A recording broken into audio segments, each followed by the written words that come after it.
थोड़ा सा डेंस बोलेंगे 4 इंच के डिस्टेंस पे, राइट। सेकंड, उस पे जो क्रीपर्स इस्तेमाल करेंगे वो छोटा लीव्स का नहीं करेंगे, आप फिर क्रीपर्स बड़ा लीव्स का इस्तेमाल करेंगे। ये इसमें एक करेक्शन है। अगर हम घास डाल रहे हैं ऊपर तो छोटी साइज का क्रीपर्स इस्तेमाल करेंगे, मतलब जिसका लीफ का साइज छोटा है, जैसे करेला हो गया, पड़ोरा हो गया, कुंदरू हो गया, परवल हो गया, इस तरह का, ठीक है।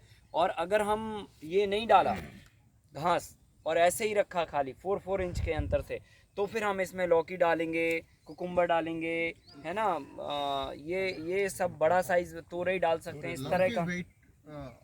वेट से कोई लेना देना नहीं, वेट तो आप चाहे जितना लदा दो इस पे कोई फर्क नहीं पड़ने वाला। 200 कुंटल तक 1 एकड़ का लोड वन टाइम में ये आराम से ले जाता है, एक रत्ती भर भी इसको फर्क नहीं पड़ेगा। एंड 200 प्लस भी आप अगर लोड कर देंगे, 300 कुंटल भी कर देंगे, तो थोड़ा सा ये नीचे आएगा, उससे फर्क नहीं पड़ेगा, पर ये होगा कुछ नहीं इसका।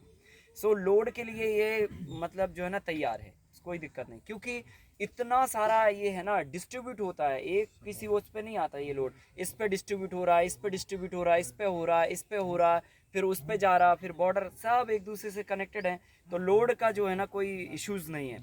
आप कितना पंपकिन लगाइए, आप इतना बड़ा बड़ा कद्दू लटकाइए, कोई हरकत नहीं है, ठीक है। सो लोड की कोई चिंता की बात नहीं है। अब बड़ी लीव्स का क्रीपर्स फिर इस्तेमाल करने का, अभी जैसे हम लोगों ने उतना सा वो किया है, उसमें ठीक है हम छोटी लीव्स का क्रीपर डाल देंगे, और बाकी का ये पूरा जो हमारा स्पेस है इसमें हम बड़ी साइज की क्रीपर्स का वो डाल देंगे।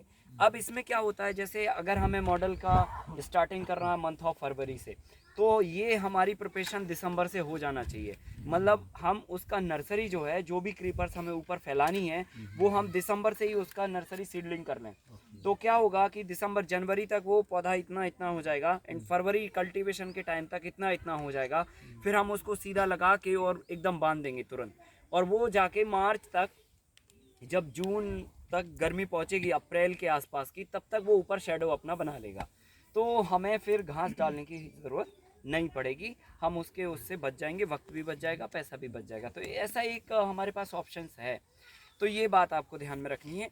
अब हम लोग जाते हैं, अभी अभी आपको डेमो करके दिखा रहे हैं हम जिंजर डाल के और ये डाल के। अभी हमारे पास केवल 2 क्रॉप्स डालने का टाइम है ये मंथ में, पर अभी हम आपको 3 का डेमो दिखा रहे हैं। जिंजर अभी डालने का वक्त नहीं है, पर करके दिखा रहे हैं खाली कि हाँ ऐसे डालना होता है, राइट। पर इसको डालने का सही वक्त होता है फरवरी टू लेकर जुलाई, है ना, फरवरी टू जुलाई। तो कॉम्बिनेशंस तो वो लिस्ट में है मंथ वाइज, तो उसमें कोई कन्फ्यूज़न की ज़रूरत नहीं है। पर अभी हम आपको कौन सा क्रॉप कहाँ सेटिंग करनी है वो आपको एक दिखा दे रहा है, डिस्टेंस क्या होगी, डेप्थ क्या होगी, और कैसे कौन क्रॉप कहाँ पे लगेगी, राइट। अब ये हमारा 3.5 से लेकर 4 फीट चौड़ा बेड हो गया, बराबर। 3.5 to 4 फीट के आसपास का हमारा बेड का ये हो गया। और ये एग्जैक्टली हम लोग फिक्स नहीं करते हैं, अगर हम एवरेज की बात करें तो ठीक है, 1 फीट का आप मार्जिन बीच में छोड़ दीजिए, 4 फीट का बेड बना लीजिए, या तो फिर 1.5 फीट तक का मार्जिन छोड़ सकते हैं बीच में, और 4 फीट का बेड बना सकते हैं, ठीक है। तो कुल मिला के अगर आपके खेत में काम करने वाले लोग थोड़े बॉडी वेट के कम हो, तो ठीक है आप 1 फीट में काम चला लीजिए, और अगर लोड ज़्यादा हो काम करने वालों का, तो ठीक है फिर 1.5 फीट का डिस्टेंस छोड़ दीजिए बीच में, और ये 3.5 कर लीजिए। ओवरऑल मतलब ये है कि जितना आप मैक्सिमम यूज़ कर पाएंगे लैंड का, उतना आपके लिए अच्छा है, ठीक है। आप अगर आधा फीट में चल सकते हैं तो वेल एंड गुड, ठीक है। तो अब हम लोग इस 3.5 फीट के बेड में कल्टीवेशन करने जा रहे हैं, और कल्टीवेशन के पहले 2 चीज़ें आपको कॉमनली फॉलो अप करनी है जो जनरली फार्मर्स नहीं करते हैं। कल्टीवेशन एक नॉर्मल प्रोसेस है, ठीक है भाई, बीजों को डालना, कहाँ किसको डालना है अलग बात है, पर डालना बीजों को ये नॉर्मल बात है। पर बीजों को डालने से पहले की क्या प्रिपरेशन होना चाहिए ये बहुत इंपॉर्टेंट है, और इस पर हमने अध्ययन किया, और अध्ययन करने के बाद हमें ये पता चला कि इस दुनिया में पूरा जो एनर्जी का रिसोर्स है वो सन है हमारा, ठीक है। सन से ही पूरी दुनिया एनर्जेटिक है, चाहे प्लांट्स हो, है ना, चाहे आपका जो है जीव जंतु हो, चाहे एनिमल हो, चाहे हम और आप हों, राइट। सो सारा एनर्जी का रिसोर्सेज है सूरज, ठीक है, सन। अब होता क्या है कि जब हम बीज डालते हैं, तो बीजों के लिए अगर हम सन थेरेपी देके सीड को डालेंगे मिट्टी के अंदर, तो उसका पोटेंशियल अलग होगा, फ़र्क पड़ेगा उस पर। और इस पर हमने 3 साल लगातार काम किया, और हमने बीजों को 3 घंटे कड़ी धूप में बीज डालने से पहले उनको सुखाया तेज धूप में। तो उससे क्या हुआ कि जर्मिनेशन का परसेंटेज एकदम से अच्छा आया, संख्या में ज़्यादा आया, और जो स्पीड होना चाहिए वो स्पीड प्रॉपर मेंटेन होके निकली। और जो हमने विदाउट सन थेरेपी के सीड डाले वो अपनी नॉर्मल जैसे उगते हैं ना वैसे ही उगे। ठीक है 90% उग गए, 10% नहीं उगे, 5% उगने की कोशिश कर रहे हैं, इस टाइप के। तो बीजों को डालने के पहले 2 काम करना, और पहला काम है सन थेरेपी, दूसरा काम है सीड ट्रीटमेंट। ठीक है, अब सन थेरेपी का लॉजिक क्या है और कैसे करना?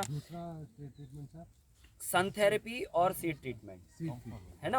अब सन थेरेपी का लॉजिक क्या है? सन थेरेपी का लॉजिक ये है कि आपने देखा होगा फॉरेन कंट्रीज में कई ऐसे इलाके या कई जगह हैं जहाँ पर सूरज नहीं निकलता काफ़ी लंबे लंबे समय तक। ठीक है, तो वो लोग क्या करते हैं, जिस दिन सूरज निकलता उस दिन एकदम कपड़े अपड़े खोल खाल के लेट जाते हैं एकदम। तो वो बेसिकली क्या करते हैं, सन थेरेपी लेते हैं। ठीक है, उसको बोलते हैं सन थेरेपी, मतलब खुले आसमान के नीचे सन की एनर्जी को कलेक्ट करना अपनी बॉडी के अंदर, राइट। सो ये सन थेरेपी, अब चूंकि हमारे हिंदुस्तान में तो हर दिन सूरज आता है तो हमको ये सब करने की ज़रूरत नहीं, और उसका हम इतना ज़्यादा इम्पोर्टेंस भी नहीं समझते, क्योंकि हर दिन हम सूरज के संपर्क में आ ही जाते हैं एनी हाउ, है ना। तो बेसिकली अगर हम सीड्स को, जब से हाइब्रिडाइजेशन ये हुआ तब से ये चीज़ हमारी प्रैक्टिस से गुम हो गई, मतलब गायब हो गई। अदरवाइज हमारे जो पूर्वज थे वो धूप दिखा के बीजों को डालते थे, क्योंकि वो खुद ही सीड्स बनाते थे, तो अल्टीमेटली वो प्रैक्टिस में ही था। ठीक है, लेकिन ये चीज़ कहीं ना कहीं हमने विड्रॉ कर दी हाइब्रिडाइजेशन के कारण, क्योंकि अब पैकेट में बीज आते हैं ऑलरेडी ट्रीटेड होते हैं, हमने पैकेट खोला और सीड ज़मीन के अंदर डाल देते हैं। तो ये प्रैक्टिसेस हमें वापस लाना पड़ेगी और इसको थोड़ा साइंटिफिक वे में इसको लेके आना पड़ेगा। ठीक है, वो लोग भी करते थे प्रैक्टिस, फंडा वही है, पर उसको थोड़ा साइंटिफिक वे में अगर हम लेके आ जाएंगे तो हम शायद बहुत अच्छा बीजों से आउटपुट ले सकते हैं। तरीका ये है कि कोई भी सीड्स आप लगाएं, चाहे लीफी वेजिटेबल हो, चाहे क्रीपर्स हो, चाहे फ्रूट्स हो, XYZ, जिनका सीड से कल्टीवेशन होता है या जिनके सीड ड्राई होते हैं, सूखे बीज होते हैं, जैसे क्रीपर्स के सीड सारे ड्राई होते हैं, जिंजर के केस में या फिर हल्दी के केस में या कंद वाली फसल लगने वाले केसेस में वो मॉइस्चराइज सीड्स होते हैं, राइट। तो जो सीड ड्राई हैं उन सबको सन थेरेपी देना 3 आवर का। ठीक है, और टाइम क्या होना चाहिए, मॉर्निंग से 10 AM टू इवनिंग 3 PM तक के बीच का सन चाहिए। ठीक है, 10 AM से लेकर 3 PM के बीच का सन चाहिए 3 आवर का। या तो आप 10 से, ठीक है, सीधा 1 PM ले सकते हैं, या फिर 11 to 2 PM ले सकते हैं, या तो 12 to 3 PM ले सकते हैं। ठीक है, 3 आवर का धूप चाहिए। अब क्या करना, जो भी सीड्स हमको लगानी है, पहले हमने सीड्स अपने निकाले और एक प्लेट में जिसमें केवल उसका सरफेस एकदम प्लेन हो। ठीक है, ऐसे ना हो कि हमने, ठीक है, यहाँ पे कपड़ा लगा दिया, अभी ये यहाँ पे अप डाउन स्पेस है तो और बीजों को डाल दिया, तो उस वैसे नहीं, एकदम प्लेन एरिया में रखने का। और अगर अप डाउन वाला स्पेस हो तो जो हमारी थाली होती है, बर्तन होता है एकदम फ्लैट बर्तन, उसमें आप ले जाके सीडों को प्रॉपर ऐसे एक के ऊपर एक ना रहे सीड, मतलब प्रॉपर सबको सन मिलना चाहिए। ऐसे ले लिया तो ठीक है, आयरन प्लेट कोई भी ले सकते हैं, वो कोई भी हो सकता है। जैसे मान के चलो फॉर एग्जांपल अभी हम यहाँ पर थोड़ा सा करते हैं, अभी हमारे पास यहाँ पे भी फ्लैट कोई बर्तन नहीं है, पर माना कि ये फ्लैट बर्तन है, हाँ अगर आ जाए तो बढ़िया है, आवाज लगा दीजिए यहाँ से आ जाए तो उसमें क्या है ना, बीजों को देखो रखने का भी है,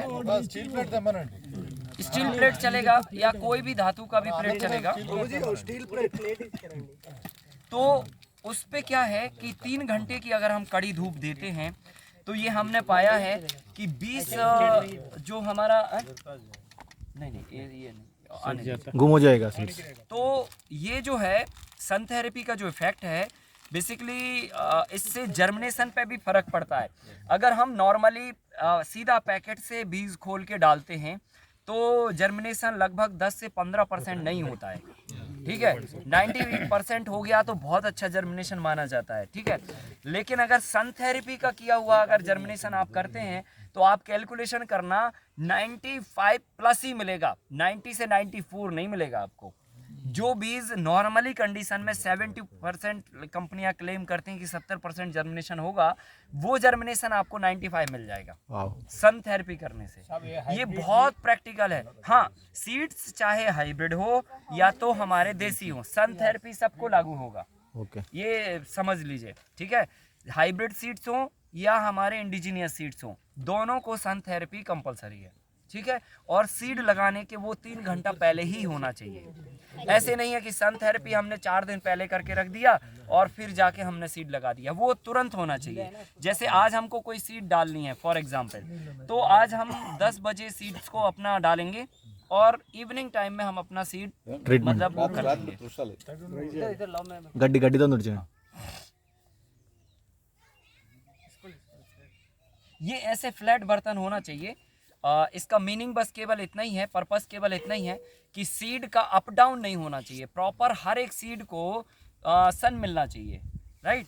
ये इसका पर्पस है। और सीड को हमें पूरा डेंसिटी में भी नहीं डालना, इसमें बहुत फैला के, जैसे हमने ये उड़ेल दिए सारे सीड्स और इसको हम ऐसे कर देंगे, ऐसे प्रॉपर फैला देंगे पूरा, है ना। ये इतनी ऐसे होना चाहिए, समझ गए ना। एक जैसे नहीं होना चाहिए कि एक के ऊपर एक आ गया सीड, प्रॉपर फैले होना चाहिए, हर एक को सन थेरेपी मिले। और ये 3 घंटे तक लगातार आपको सीधा बस सन के संपर्क में रखना है और इसमें कोई साइंस नहीं है। अब इसमें एक काम और किया जा सकता है, अगर आप कर सकते हैं तो मैं बता देता हूँ, पर कंपलसरी नहीं है कि आप करें, वो थोड़ा और हाईटेक वाली बात है। इसमें हम एक म्यूजिक थेरेपी का भी एक्सपेरिमेंट करते हैं, ठीक है। और ये एक पॉजिटिवली फूड के लिए बहुत आवश्यक है, ठीक है। अभी तो हम ठीक है केमिकल फ्री फूड की बात कर रहे हैं, फिर उसके बाद हम इंडिजीनियस केमिकल फ्री फूड की बात करेंगे। अभी तो कोई कह रहा है कि बस आप जहर मत डालो, ठीक है, ये फार्मूले से कर लो, वो फार्मूले से कर लो, हाइब्रिड बीज कर लो, कोई भी बीज से उगा लो, ठीक है, जहर नहीं डाला, वो केमिकल फ्री हुआ। फिर हम जब थोड़ा और एडवांस चले जाएंगे तो उसमें कहेंगे कि नहीं, इंडिजीनियस सीड्स का होना चाहिए, देसी गाय का गोबर का होना चाहिए, ठीक है। बहुत थोड़ा और अंदर के साइंस पे चले जाएंगे। फिर जब हम और एडवांस जाएंगे तो उसमें ये होगा कि कौन का फूड कितना पॉजिटिवली है या नेगेटिव वेव्स का है। तो जब हम पॉजिटिव और नेगेटिव की बात करते हैं तो वहाँ पर sun therapy compulsory, music therapy compulsory, ठीक है। और म्यूजिक थेरेपी का सन थेरेपी के बराबर ही फर्क पड़ता है, क्योंकि हर एक बीज जो है ना, जो जिसमें जीवन है उसमें सेंसिटिविटी होती है, चाहे वो गाय हो, चाहे जीवाणु हो, चाहे जीव हो, चाहे इंसान हो, हर एक के अंदर सेंसिटिविटी होती है। किसी में कम होती है, किसी में ज़्यादा होती है। तो ये जो सीड्स हैं, इनको जब हम संस्कारित करते हैं, इसके पहले हमने पहले सन थेरेपी दे ली, सन थेरेपी के बाद अब जब हम इनका ट्रीटमेंट करेंगे तो म्यूज़िक थेरेपी देंगे।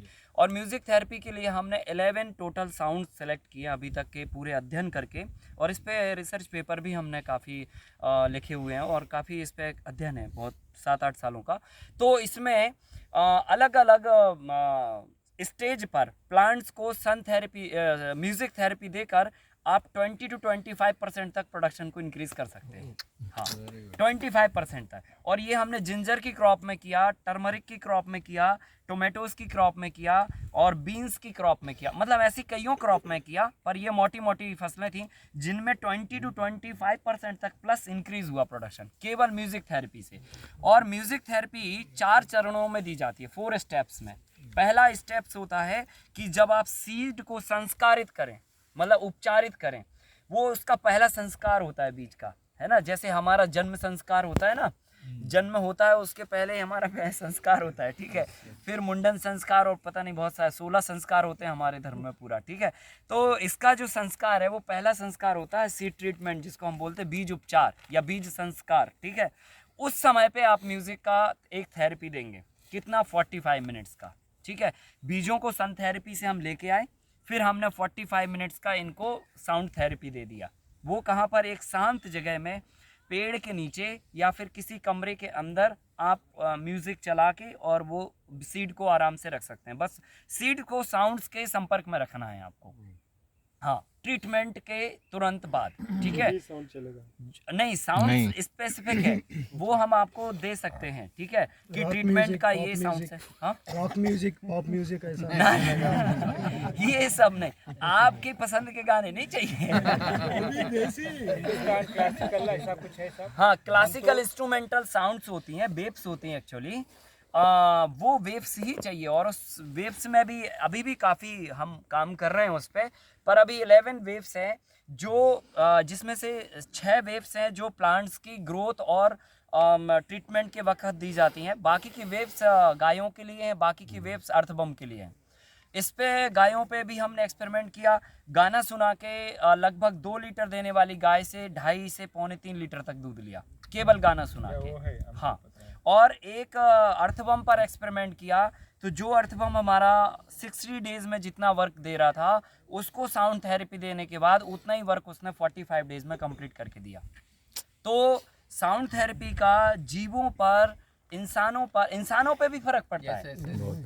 ये अलग साइंस है, ठीक है। रोजमर्रा की जिंदगी में ये सब बारीक चीजें हम उतना एब्जॉर्ब नहीं कर पाते हैं कभी कभी, ठीक है, पर इन सब चीज़ों का फ़र्क पड़ता है। तो जब आप बहुत गहराई में चले जाएंगे, अभी तो ठीक है जैविक खेती इम्पोर्टेंट है, फिर उसके बाद जब और आगे जाएंगे फिर इंडिजीनियस काऊ, फिर इंडिजीनियस सीड्स, फिर इंडिजीनियस मेथड्स, ठीक है, फिर हमारी सन थेरेपी, फिर म्यूज़िक थेरेपी, इतने गहरे साइंस पे चले जाएंगे तो 200 साल तक भी आपके कोई उत्पाद का तोड़ नहीं निकाल पाएगा फिर, ठीक है, ऐसे हो जाएगा। तो ये म्यूज़िक का तो हम आपको दे देंगे, लिस्ट दे देंगे कंप्लीट, ठीक है। तो वो साउंड्स आप दे सकते हैं अगर आपको कंफर्ट है और दे सकते हैं तो, ठीक है, पर ज़रूरी नहीं है कि उसके बगैर नहीं होगा, कर सकते हैं आराम से। But sun therapy is very simple, क्योंकि इसमें सीड्स को बाहर निकाल के और बस धूप में दिखानी है, ठीक है। तो इतना ही है। बीजों को जब हमने थेरेपी दे दिया ये 3 आवर का, इसके बाद अब हम इनको ट्रीटमेंट में लेके जाएंगे, ठीक है। अब देखो ट्रीटमेंट में 2 तरह के प्रोटोकॉल फिर यहाँ पर फाइंड आउट होंगे। नंबर 1, अगर हमारे सीड्स इंडिजीनियस हैं तो डायरेक्ट जो ट्रीटमेंट के फार्मूला है उस फार्मूले में ट्रीटमेंट लगाइए और फिर उसके बाद बीजों को रोपित कीजिए। लेकिन अगर मान के चलो आपके पास हाइब्रिड बीज का रैपर है, ठीक है, नहीं है इंडिजीनियस सीड्स, तो फिर आपको वो हाइब्रिड बीज, क्योंकि आप ऑर्गेनिक करने जा रहे हैं, नेचुरल वे में जाना चाह रहे हैं, ठीक है, कोई केमिकल इस्तेमाल नहीं कर रहे हैं फार्मिंग में, तो आपको करना चाहिए कि रैपर के बीज को खोलकर पहले 12 आवर तक गौमूत्र में, काऊ यूरिन में, हमारे इंडिजीनियस काऊ के काऊ यूरिन में उनको डिप करके रख दें रात को, ठीक है, शाम को रख दें और सुबह में उनको फिर फ्रेश गौमूत्र से एक बार वॉश कर लें।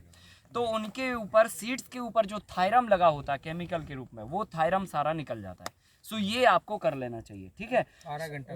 हाँ, सीड्स को नहीं चाहिए गौमूत्र में? नहीं, देसी सीड्स को नहीं चाहिए, केवल जो हमारे हाइब्रिड बीज होंगे जो रैपर में पैक होते हैं और हम बाहर से लेके आते हैं, उन सीड्स को एक अलग प्रोटोकॉल है ट्रीटमेंट के जस्ट पहले का, और वो ये है कि हम 12 आवर तक सीड्स को गौमूत्र में डिप करके रखें ताकि उनके ऊपर का जो केमिकल लगा हुआ है वो स्किन से हट जाए, और फिर अगेन हम ट्रीटमेंट में ले जाएं। और अगर हमारा इंडिजीनियस सीड्स है तो उसको डायरेक्ट ट्रीटमेंट में ले जाना है सन थेरेपी के बाद। सन थेरेपी दोनों के लिए, इंडिजीनियस के लिए भी और हमारे हाइब्रिड के लिए भी। हाइब्रिड के लिए भी सीड ट्रीटमेंट और देसी के लिए भी सीड ट्रीटमेंट, पर हाइब्रिड के लिए थायरम निकालने के लिए 12 घंटे का एक अलग प्रोटोकॉल है। लेकिन ये कौन सा पहले करना है? पहले सन थेरेपी करना है। पहले सन थेरेपी होगा, सबसे पहले नंबर सन थेरेपी होगा।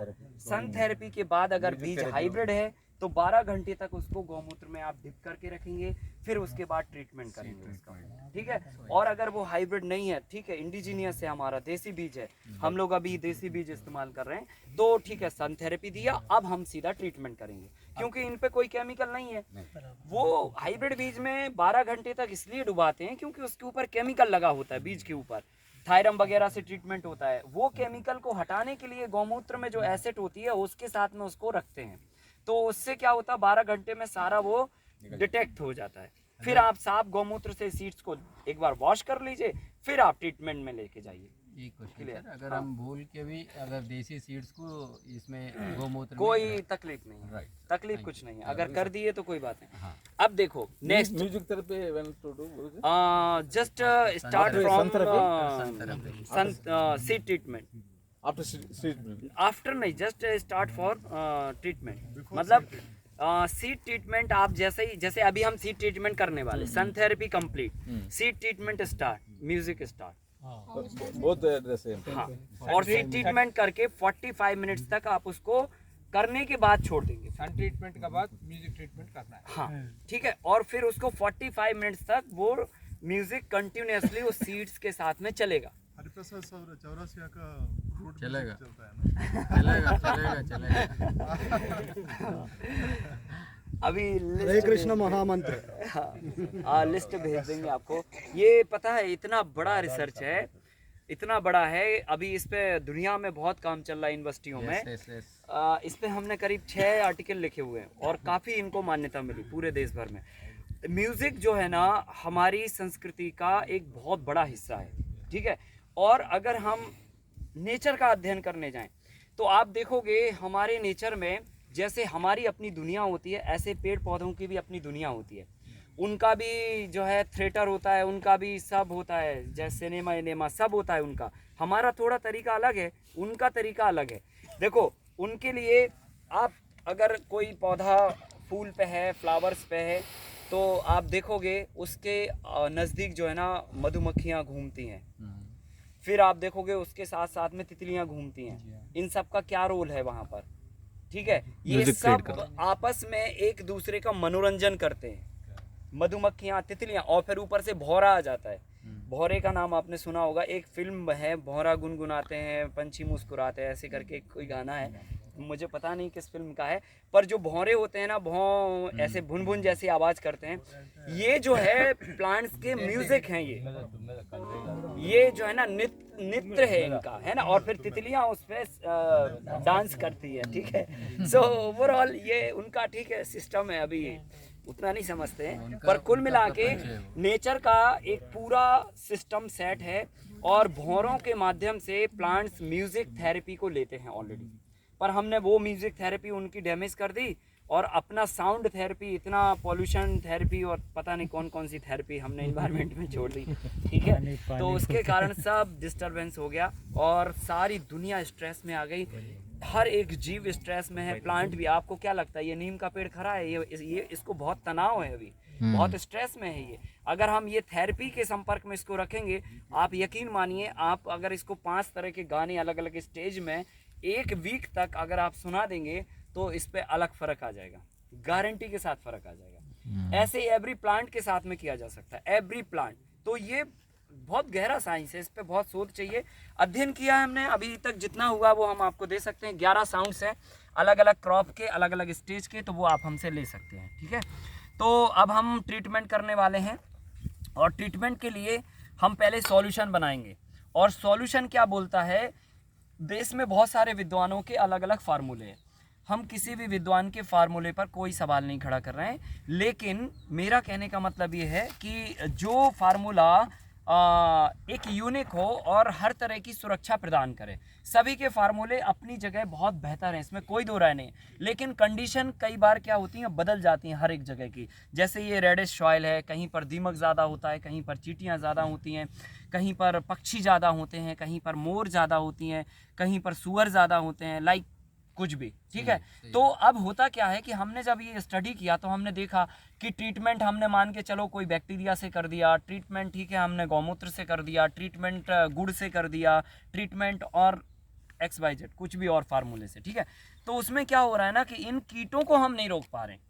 हम फंगल अटैक रोक लेते हैं, ठीक है, बैक्टीरियल अटैक रोक लेते हैं, सड़न गलन रोक लेते हैं, हम ये सब रोक लेते हैं फंगल लेवल पर डिसीज़ को, लेकिन किसी इंसेक्ट को बीज को खाने से नहीं रोक पाते हैं, चिड़िया को बीज को चुनने से नहीं रोक पाते हैं, मोर को बीज उठाने से नहीं रोक पाते हैं, ठीक है, दीमक को बीज खाने से नहीं रोक पाते हैं। तो इन सब चीज़ों की रोकथाम के लिए एक फार्मूला यूनिक हमने तैयार किया। अभी लगभग 1-1.5 साल ही हुआ है। हम भी पहले बहुत सारे एक्सपेरिमेंट अलग अलग करते रहे, बहुत सारे फार्मूले पे काम किया, बना के ये करके वो करके, पर अभी जो आपको मैं बता रहा हूँ ये लगभग सभी चीज़ों पर बहुत अच्छा काम करेगा, ठीक है। हर एक तरह की fruits, vegetable, grains, pulses crop के लिए और फ्लावर्स क्रॉप्स के लिए, ठीक है। अब इसमें करना क्या है, हमको 2 लीटर काऊ यूरिन लेनी है, फ्रेश हो या ओल्ड हो, ठीक है। 2 लीटर हमको चाहिए काऊ यूरिन, और काऊ यूरिन को हम एक बर्तन में डाल लेंगे, जैसे हमने अभी ये यहाँ पे डाल लिया, लगभग ये 150 ml। हाँ, ये लगभग हम ½ लीटर के आसपास डाल रहे हैं यहाँ पे। अभी ये ½ लीटर के आसपास हमने काऊ यूरिन यूज़ कर लिया। और इसमें फॉर्मूला है 2 लीटर का, ठीक है। फिर अगर मान के चलो सीड्स क्वांटिटी आपके पास कम हो तो ठीक है, आप सॉल्यूशन को डिवाइडेड करके बना सकते हैं कि कम हमने ले लिया है ना सीड्स के हिसाब से। तो 2 लीटर अगर काऊ यूरिन है तो 250 ग्राम आपका होना चाहिए कोरिएंडर पाउडर, ठीक है, धनिया पाउडर जिसे हम बोलते हैं, अच्छा बारीक पिसा होना चाहिए, ठीक है। ये कोरिएंडर पाउडर क्या करता है, एंटी फंगल का काम करता है, हाँ ठीक है। गौमूत्र जो है ना एंटीबायोटिक का काम करता है, ये पूरा एक बीज के ऊपर वातावरण बना के रखता है। और इसमें हम लेते हैं 250 gram chilli powder, red chilli powder एकदम तीखा वाला, ठीक है। 250 gram coriander powder, 250 gram chilli powder, ठीक है। तो दोनों हमने 250 ग्राम लिया और काऊ यूरिन ले लिया 2 लीटर। इन तीनों चीज़ों को एक साथ में हमने मिला दिया। अब होता क्या है कि जब कोरिएंडर पाउडर यूरिन में होता है तो ये जाके पूरा एक जो है एंटी फंगल का काम करता है, ठीक है। और फिर उसके बाद जो है जब हम इसमें चिली मिला देते हैं, रेड चिली, सो बेसिकली क्या होता है, ये जब सॉल्यूशन हम किसी बीज के ऊपर लेप कर देते हैं तो एंटी फंगल हो गया हमारा कोरिएंडर पाउडर से, ठीक है। फिर पूरा एंटीबायोटिक मिल गया हमारा काऊ यूरिन से। और चिली पाउडर क्या करता है कि किसी भी इंसेक्ट को, किसी भी पक्षी को सीड को चुनने नहीं देता, क्योंकि इंसान के अलावा मिर्ची कोई नहीं खाता ठीक है, ना मोर मिर्ची खाती है, ना चिड़िया मिर्ची खाती है, ना दीमक मिर्ची खाती है, ना अर्थवर्म मिर्ची खाता है, ना चींटी मिर्ची खाती है। ये सब मीठा पसंद कर लेते हैं पर तीखा नहीं करते हैं, चिटपिटा नहीं करते हैं, ठीक है। सो बेसिकली हम लोग इसमें क्या करते हैं कि मिर्ची का लेप कर देते हैं बीज के ऊपर। और फिर हमने देखा कि ना तो चींटी बीज उठा के लेके जाती है, ना चिंटा उठा के ले जाता है, ना चिड़िया चुनती है, ना मोर चुनती है, कोई ना दीमक, कोई भी सीड्स को डैमेज नहीं करता है। और हमारा जो पर्पज़ है वो 100% फिर फुलफिल हो जाता है। तो ये सॉल्यूशन आप बना लें और इस सॉल्यूशन को लगभग 10 मिनट तक आपको ऐसे घोल के रखना है इसमें यूरिन में, 10 मिनट तक। सर यहाँ पे हम एक क्वेश्चन, हाँ इंस्टेड ऑफ मिर्ची पाउडर, चिली पाउडर, हाँ, क्या हम नीम ऑयल यूज कर सकते हैं? नहीं, नीम ऑयल से वो चीज़ नहीं हो पाएगी जो हम लोग करना चाहिए। नहीं, कड़वा हो जाएगा हाँ, पर सीड का प्रोटेक्शन नहीं हो पाएगा। चिली एकदम अटैक करती है सीधा। మిర్చి అయితే మిర్చి ప్యాకెట్ పక్కన ఉంటే ఈ సీడ్స్ జర్మినేషన్ రావంటారు కదా हाँ, अगर आप चाहें तो नीम इसमें ऐड कर सकते हैं साथ में, पर मिर्ची तो यहाँ पे एक भाई साहब का क्वेश्चन है पाउडर सर, डाल दिया तो जर्मिनेशन में कोई फर्क नहीं पड़ता ना, ना, क्योंकि ये बीज के ऊपरी खोल के ऊपर होता है, ठीक है। और ऊपरी खोल को प्रोटेक्ट करके रखता है। जब पौधा निकलेगा तो खोल को फाड़ते हुए ये पौधा ऊपर निकल जाएगा, उससे कोई फर्क नहीं पड़ता। और रूट जो है ना अपने स्पेस पे बनाता है प्लांट, ऐसे नहीं है कि रूट निकल गई फिर हम रूट के ऊपर मिर्ची का लेप कर रहे हैं। रूट तो वो अपना एडजस्ट करके आराम से नीचे बना लेता है और ना। ये धनिया और चिल्ली ये भी ऑर्गेनिक मिलना है? हाँ हाँ हाँ, सब कुछ ऑर्गेनिक मिलना नहीं मिलेगा। देखो ऐसे ये पेस्ट टाइप का बना लेंगे। गोमूत्र में ये कर रहे हैं ना, ये हमने ऐसे सॉल्यूशन बना लिया और फिर जाके हम सीड्स को मतलब 10 मिनट तक इसको ऐसे सॉल्यूशन को रखना, क्योंकि जो कोरिएंडर या चिली का जो एक मतलब कहना चाहिए एक्सट्रैक्ट है वो इसमें थोड़ा सा आ जाएगा। एकदम तुरंत नहीं करना कि डाला और फिर तुरंत पीछे से कर दिया। और फिर उसके बाद जो है हम 10 मिनट तक इन बीजों को इसके ऊपर लेप कर देंगे। अगर सीड क्वांटिटी बहुत थोड़ी है तो इसमें डिप कर लीजिए और फिर निकाल लीजिए। और अगर सीड क्वांटिटी बहुत ज़्यादा है, लाइक जैसे हम पैडी बो रहे हैं, उड़द मूंग बो रहे हैं, वीट बो रहे हैं, जिनका सीड रेशो काफ़ी ज़्यादा होता है पर एकड़ के हिसाब से, तो फिर इस सॉल्यूशन को उन सीड्स के ऊपर ऐसे छिड़क के और अच्छे से मैश करने का, ठीक है। तो ये 2 लीटर का कॉम्बिनेशन है और एवरेजन ये 1 एकड़ के लिए है। अगर सीड क्वांटिटी छोटी है तो डिप करके निकाल लो, सॉल्यूशन को और बार यूज़ कर लो। और बार मतलब तुरंत, ये नहीं कि ये इसको रखने के बाद फिर 4-5 दिन बाद यूज़ कर रहे हैं। आफ्टर 6 आवर तक इसका यूज़ हो जाना चाहिए, है ना, 6 आवर के पहले। अब देखो, अब हम बीजों को ट्रीट करेंगे तो सबसे पहले नंबर इसी को ट्रीट करते हैं और हल्का सा ये इतना हम इसमें डालेंगे क्योंकि इतनी ही रिक्वायरमेंट है, ठीक है। और फिर इसको ऐसे मिक्स कर देंगे, बीज के ऊपर इसको लेप कर देना। चीज़ का बीज है? ये रेड रेड साग है, लाल साग बोलते हैं इसको।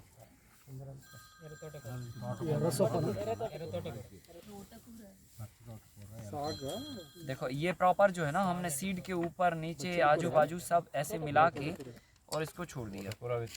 अब क्या करना है, ये सॉल्यूशन 10 मिनट, ये मिलाने के बाद फिर 10 मिनट, ठीक है। अब ये सीड के ऊपर लेप रहेगा 10 मिनट तक। आफ्टर 10 मिनट फिर हम कल्टीवेट करेंगे। सो कुल मिला के टोटल जो प्रोसेस है वो 20 मिनट का है, ठीक है। मतलब 10 मिनट ये सॉल्यूशन बना के रखना है, फिर 10 मिनट तक हमें सीड को इसमें रखना है, ठीक है। और अगर सीड मान के चलो थोड़ी मात्रा के हैं तो 10 मिनट फिर ऐड हो जाएगा, ठीक है। कैसे, अगर मान के चलो सॉल्यूशन इतना है और सीड इतने थे और हमने ये सीड को इसमें डिप किया तो ये 10 मिनट तक उसमें डिप रहेंगे। फिर 10 मिनट के बाद हम निकालेंगे, फिर 10 मिनट तक स्टे रहेंगे और फिर 10 मिनट के बाद लगेंगे, फिर वो 30 मिनट का प्रोसेस हो जाएगा। और सीड क्वांटिटी थोड़ी है, बड़ी है, ज़्यादा है, तो ये सॉल्यूशन छिड़क के फिर 10 मिनट स्टे देना, फिर लगाना। क्लियर। और सीड थोड़ा है तो 10 मिनट तक डिप करके रखना, फिर निकाल के 10 मिनट रखना, फिर 10 मिनट के बाद लगाना, ठीक है। Akash ji, ji this after treatment, the seeds will be wet now. Manually it is okay, but doing some జడిగం అంటారు, జడిగం వేసేటప్పుడు సరిగా పడవు, it will stick. Seed drill lo. सही नहीं होता बोल के बोल रहे हैं। उससे कोई फर्क नहीं पड़ता। Should be dried na, dried. జడిగం అంటే తెలియదు కదా, మనోళ్ళు ఎవరో చెప్పాలి. वो तो आपको ट्रीटमेंट करना है, फिर बस करने से should be dried na. కొంచెం విసుగ్గానే అన్న ये कच्चा होता है ना सर, हाँ, अच्छा होता है ना, कच्चा होता है। से नहीं आते हैं बोले। हाँ, मैं समझ गया। मैं ये कह रहा हूँ कि ये 10 मिनट जब आप ऐसे फैला के रखोगे, ये ऑलरेडी इतना ड्राइड हो जाएंगे कि सीड ड्रिल से चले जाएंगे। ये ऐसे नहीं है कि ये बहुत ज़्यादा मॉइस्चराइज हो गए आपस में चिपक जाएंगे, ऐसे नहीं होगा। ये 10 मिनट तक जब आप इनको निकालने के बाद फैला के रखेंगे तो ये ऑलरेडी एक एक करके हो जाएंगे, सेपरेट हो जाता है। आकाश जी, नहीं तो 10 मिनट उसको और ड्राई करना पड़ेगा। छाया में आप ड्राई कर सकते हैं, छाया में ड्राई कर, हाँ ड्राई कर सकते हैं। आकाश जी, हाँ जी, हाँ 6 घंटे के अंदर यूज करने का। ये भी 6 आवर तक, ये सॉल्यूशन भी 6 आवर तक कर सकते हैं। हाँ आज हम ट्रीटमेंट करें, कल फ्रेश बनाना पड़ेगा। सो इसलिए आप उतना प्लानिंग से ही बनाएं कि जितना आपको यूज करना हो, ठीक है। एक दिन और नेक्स्ट डे कैसा? सनराइज नहीं, सेम डे करें तो 6 बेटर। గంటల లోపల వేయాలి कर सकते हैं दूसरे दिन भी, पर आपको सही फायदा मिलेगा सेम डे। 6 గంటలనే. सॉल्यूशन इफेक्ट 6 घंटे सन ड्राई के आफ्टर 3 आवर तक आप सीड्स को अगर ट्रीटमेंट कर लेंगे तो उसका 100% बेनिफिट आपको मिलेगा। For tomato, mirchi, both seeds as well as saplings, both we have to do this. Seedlings also, seed కోసం సాప్లింగ్స్ ఉంటాయి కదా, అవి కూడా ట్రీట్ చేయాలన్నా.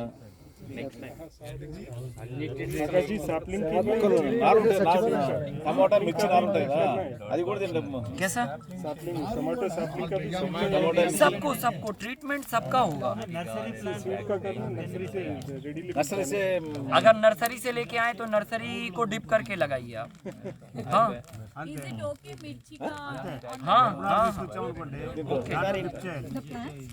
प्लांट्स को भी हाँ कर सकते हैं। मतलब अगर जो ट्रांसप्लांट कर रहे हैं तो अगर आपने खुद से नर्सरी खुद से बनाई है ट्रीटमेंट करके, फिर आपको ज़रूरत नहीं है। लेकिन अगर आप बाहर से सीडलिंग लेके आए कहीं से, तो फिर आप इसमें डिप करके और लगा सकते हैं।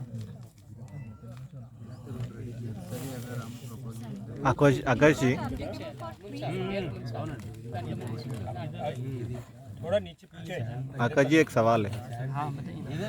ये आप ये और एक एक्सपेरिमेंट किया ना आपने इस पे सीड ट्रीटमेंट पे गुड़ के साथ? हाँ गुड़ के साथ वो पहले किया था ना। हाँ गुड़ के साथ ही करते थे हम पहले। हाँ। धनिया पाउडर, मिर्च, इसका गुड़ हाँ। और क्या बोले तो गोमूत्र। हाँ, ये गौमूत्र। हाँ लेकिन गुड़ से क्या हो रहा था ना कि वो चींटियों को नहीं रोक पा रहे थे हम।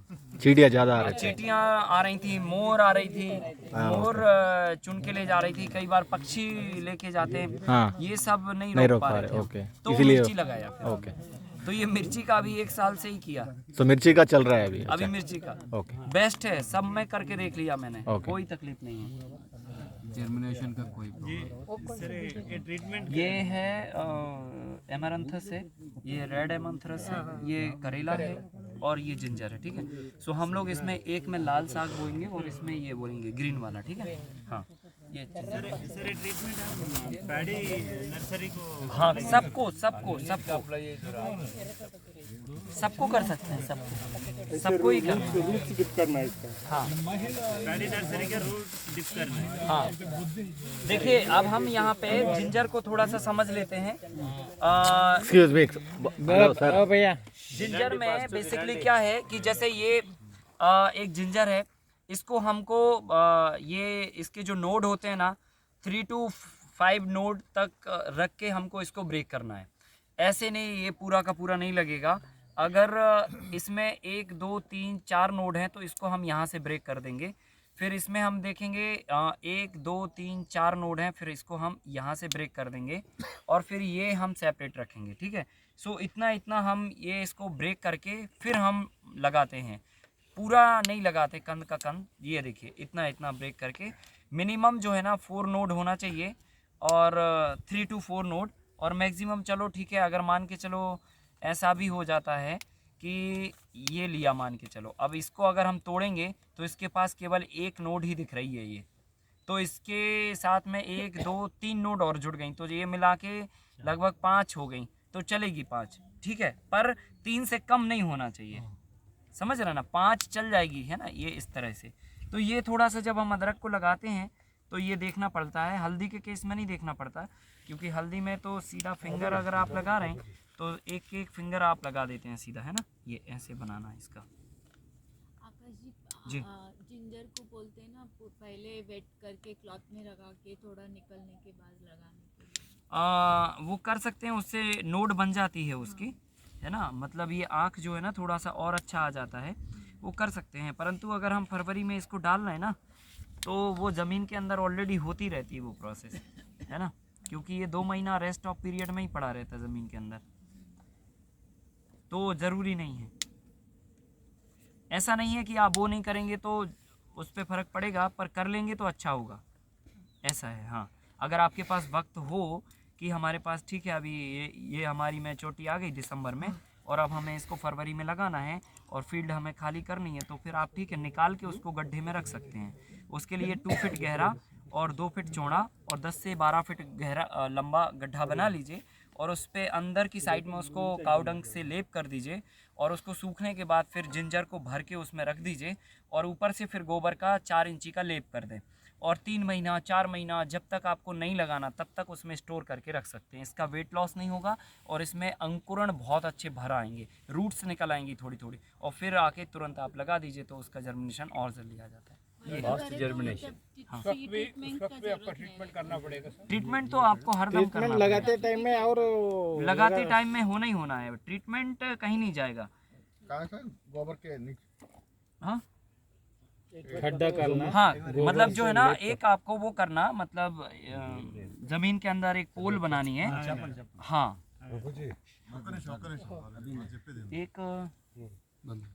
एक और ऐसे कोई बर्तन चाहिए था ना, या फिर एक कोई बर्तन या त्रिपाल टाइप का कुछ मिल जाए जिसमें हाँ ये निकाल के हाँ, ऐसे कोई बिछाना टाइप का मिल जाए। जैसे हम लोग कल ये फेंक रहे थे ना, ये फेंक रहे थे कल, सीमेंट का और प्रभु हाँ इधर ही पड़ा हुआ व्हाइट कलर का पड़ा देखो।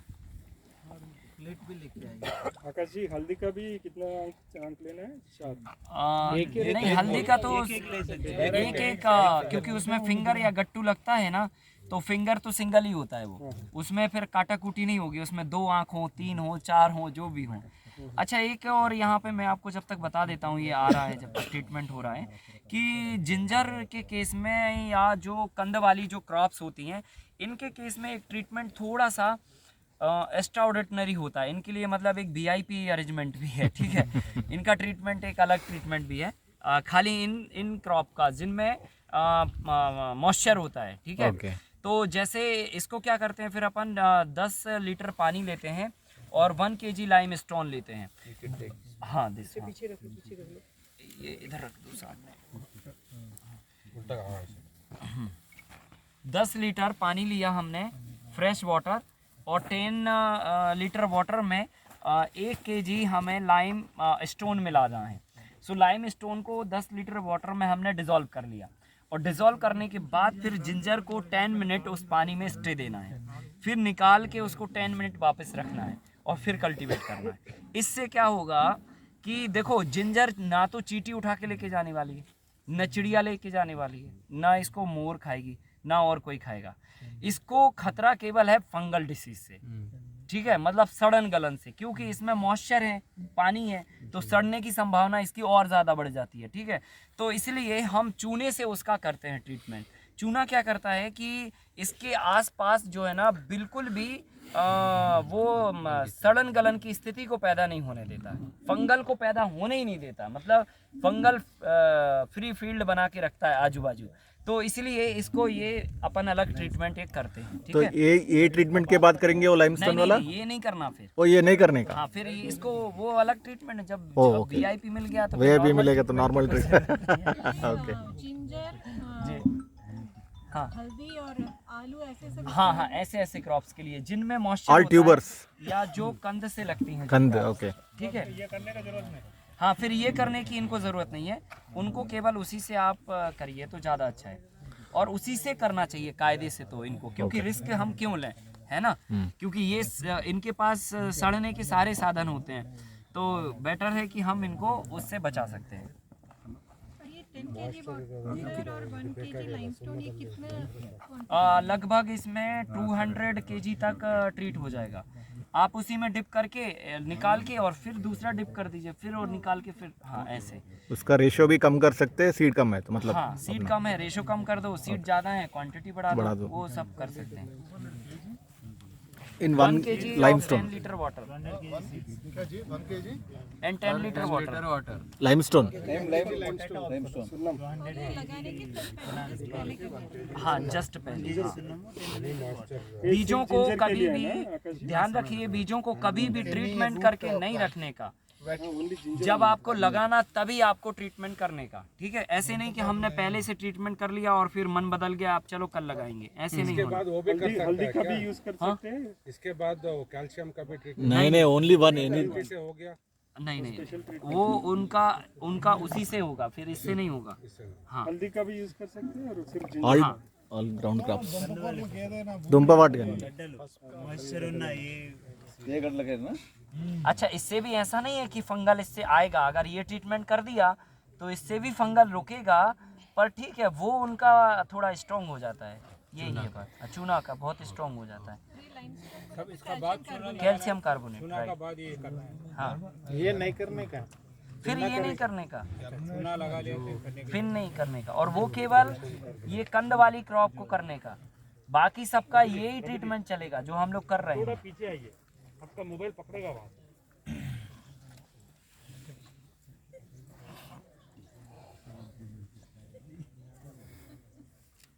क्या हुआ?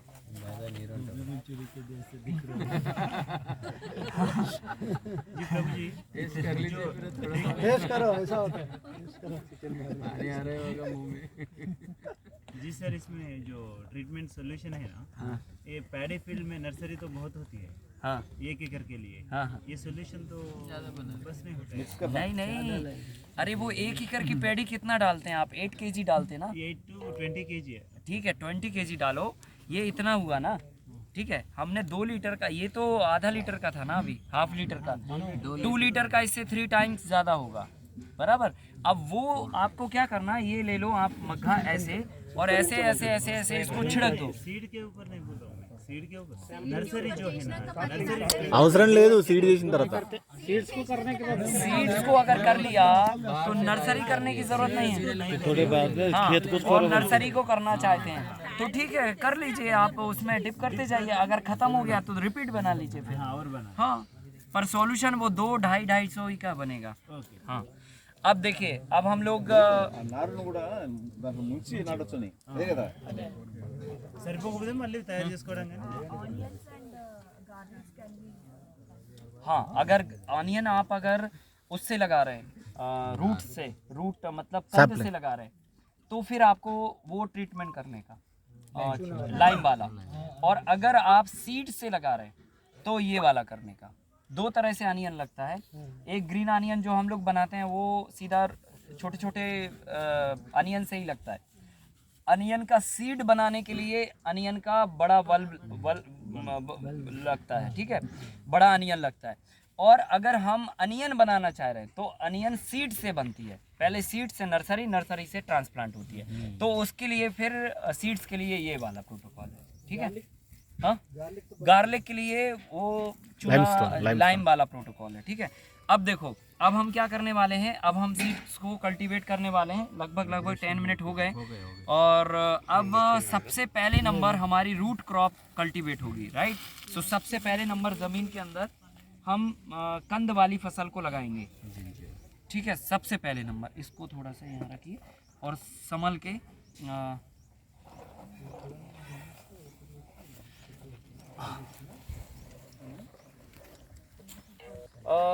आप स्टार्टिंग से लेकर लगभग 3.5 फीट 3.5 फीट तक आप अपना मूवमेंट वाला रास्ता छोड़ सकते हैं, डिपेंड ऑन आप अपनी कंडीशन के अनुसार, ठीक है। 3 फीट या 4 फीट जो भी छोड़ना चाहें वो आप छोड़ सकते हैं।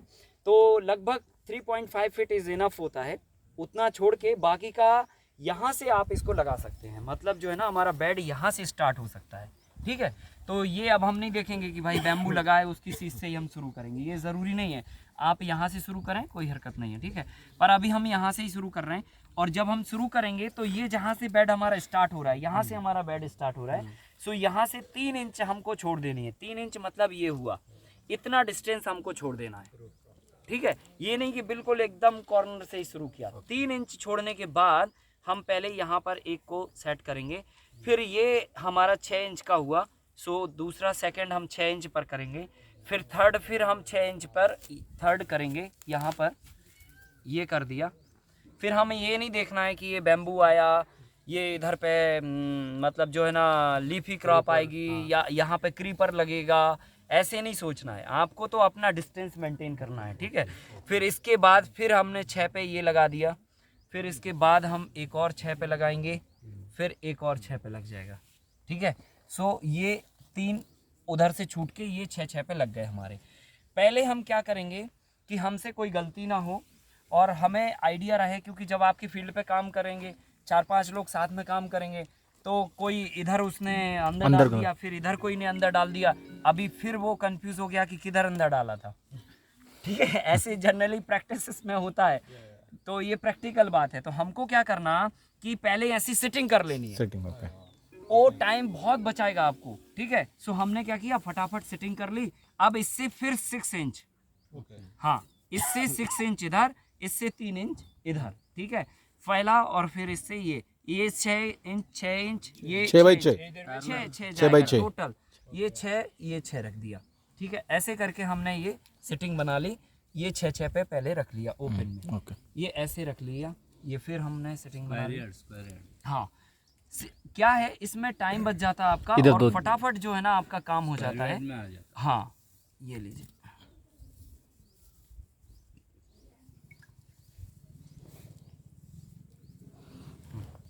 ऐसा लगाइए, देखना मिर्ची लगी है इसमें और आग में ना लगे। हाँ, हाथ वाथ में ध्यान से करना, अगर कटा हो आपका कहीं पे कोई तो रख लीजिए। తాతగారు ఇది 3 ఇంచ్ మర్చిపోయారు మీరు. ఇక్కడ ఉంది జరా. అయ్యో ఎప్పుడు తప్పుడే చూడము. లేదు నేను थोड़ा सा इस तरफ जाइए, ज़्यादा अंदर। हाँ, हल्का सा ये बस। తొందర వద్దు. ఎంత ఏమున్నది మాట మాయమనేది పాఠానికి తొందరపడద్దు అంతే తప్ప. ఇప్పుడు ఇది చూడండి అప్పుడన్నీ చూడడం అలవాటు పడుతుంది అది పోదు తొందరగా మైండ్లోకి ఇక్కడ నుంచి మన కాలం నుంచి 3 ఇంచెస్ అటు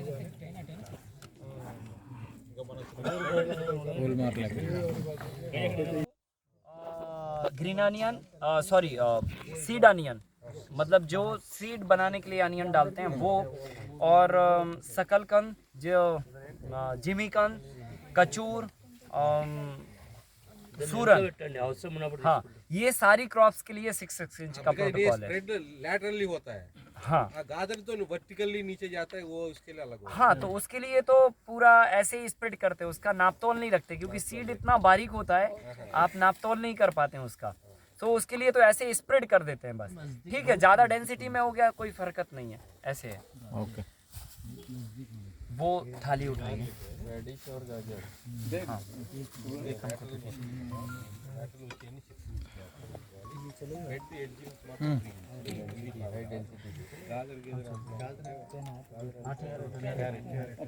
देखो अब हमें क्या करना है, ये डालने के बाद अभी हमारा मान के चलो पूरे बेड पर हमने ये रख लिया फटाफट, ठीक है। अभी पता है किधर क्या रखा हुआ है, डिस्टेंस हमारा फिक्स है। आप कोई भी बंदे को बोलेंगे जिधर वो रखा है उधर ही उसको गढ़ाने का, ठीक है।